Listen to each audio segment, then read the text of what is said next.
أعوذ بالله من الشيطان الرجيم. بسم الله الرحمن الرحيم. الحمد لله الذي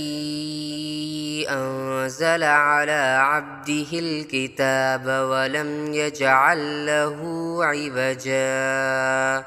قيما لينذر بأسا شديدا من لدنه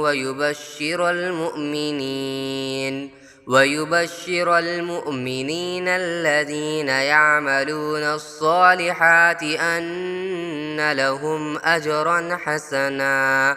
ماكثين فيه أبدا وينذر الذين قالوا اتخذ الله ولدا ما لهم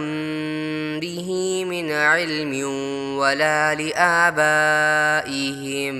كبرت كلمة تخرج من أفواههم إن يقولون إلا كذبا فلعلك باخع نفسك على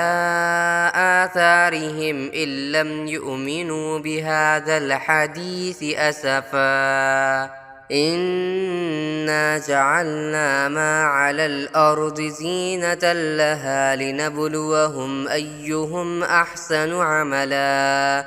وإنا لجاعلون ما عليها صعيدا جرزا أم حسبت أن أصحاب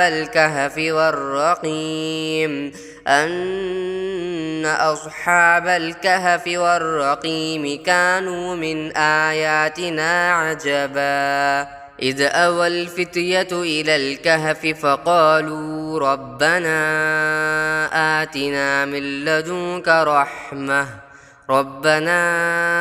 آتنا من لدنك رحمة